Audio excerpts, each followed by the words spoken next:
Hello, ಎಲ್ಲರಿಗೂ ನಮಸ್ಕಾರ. ಇವತ್ತು ನಾನು ಖಾರ ಪೊಂಗಲ್ ಮಾಡೋದು ಹೇಗೆ ಅಂತ ಹೇಳ್ಕೊಡ್ತೀನಿ. ಖಾರ ಪೊಂಗಲ್ಗೆ ಬೇಕಾಗಿರೋದು ಹೆಸರು ಬೇಳೆ ನಾನು ಒಂದು ಲೋಟ ತೊಗೊಂಡಿದ್ದೀನಿ, ಮತ್ತು ಈರುಳ್ಳಿ, ಜೀರಿಗೆ, ಮೆಣಸಿನ್ಕಾಯಿ, ಮತ್ತು ಇದು ಬೆಳ್ಳುಳ್ಳಿ ಕಟ್ ಮಾಡ್ಕೊಂಡು ಇಟ್ಕೊಂಡಿದ್ದೀನಿ. ಬನ್ನಿ ಹೇಗೆ ಮಾಡೋದು ಅಂತ ನೋಡೋಣ. ಗ್ಯಾಸ್ ಹಚ್ಕೊಳ್ಳೋಣ. ಕುಕ್ಕರ್ ಇಟ್ಕೊಳ್ತಾ ಇದ್ದೀನಿ. 2 ಟೇಬಲ್ ಸ್ಪೂನು ಆಯಿಲ್ ಹಾಕ್ಕೊಳ್ತಾ ಇದ್ದೀನಿ, ಎಣ್ಣೆ ಹಾಕ್ಕೊಳ್ತೀನಿ.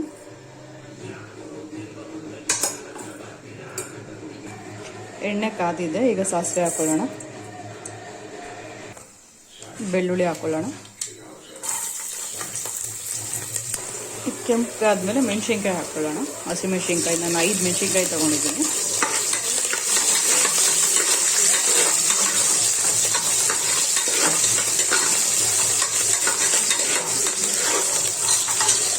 ಈರುಳ್ಳಿ ಹಾಕ್ಕೊಳ್ಳೋಣ, ಕಟ್ ಮಾಡಿರೋದು. ಸ್ವಲ್ಪ ಜೀರಿಗೆ ಹಾಕ್ಕೊಳ್ಳೋಣ.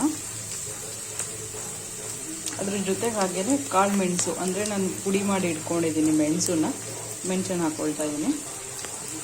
ನಿಮ್ಗೆ ರುಚಿ ಅಂದರೆ ಖಾರ ಎಷ್ಟು ಬೇಕೋ ಅಷ್ಟು ಹಾಕ್ಕೊಳ್ಳಿ. ಹೆಸರು ಬೇಳೆ ತೊಗೊಂಡಿದ್ದೀನಲ್ಲ, ಅದನ್ನ ತೊಳ್ಕೊತಾ ಇದ್ದೀನಿ. 1 ಕಪ್ಪು. ಈರುಳ್ಳಿ ಬ್ರೌನ್ ಕಲರ್ ಬಂದಿದೆ. ಈಗ ಇದಕ್ಕೆ ಹೆಸರು ಬೇಳೆ ಹಾಕ್ಕೊಳ್ಳೋಣ. ತೊಳೆದಿಟ್ಟು ಹೆಸರು ಬೇಳೆ ಹಾಕ್ಕೊಳ್ತಾ ಇದ್ದೀನಿ. ಅದನ್ನ ಸ್ವಲ್ಪ ಬ್ರೌನ್ ಕಲರ್ ಬರೋವರೆಗೂ ಹುರ್ಕೊಳ್ಳೋಣ.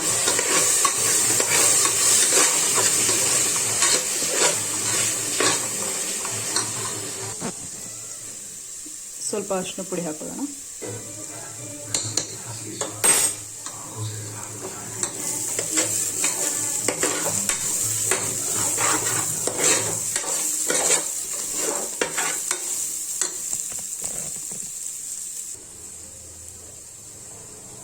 ಸ್ವಲ್ಪ ಬ್ರೌನ್ ಕಲರ್ ಬರಲಿ, ಅಷ್ಟರಲ್ಲಿ ಅಕ್ಕಿ ತೊಳ್ಕೊಳ್ಳೋಣ.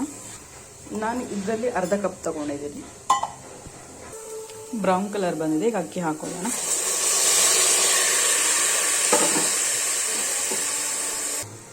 ರುಚಿಗೆ ತಕ್ಕಷ್ಟು ಉಪ್ಪು ಹಾಕೊಳ್ಳೋಣ. ನಾನು ಅರ್ಧ ಪಾವು ತೊಗೊಂಡಿರೋದ್ರಿಂದ ಈ ಗ್ಲಾಸಲ್ಲಿ ನಾನು 2 ಲೋಟ ನೀರು, ಅಂದರೆ 3 ಲೋಟ ನೀರು ಹಾಕೊಳ್ತೀನಿ. ನೀರು ಹಾಕಿದ್ದೀನಿ. ಈಗ ಮುಚ್ಚಿ ಕೂಗ್ಸೋಣ. ನೋಡಿ ಯಾವ ಥರ ಆಗಿದೆ. ನಿಮಗೆ ಬೇಕು ಅಂದರೆ ಸ್ವಲ್ಪ ನೀರು ಹಾಕ್ಕೊಳ್ಬೋದು. ಖಾರ ಪೊಂಗಲ್ ರೆಡಿ ಇದೆ.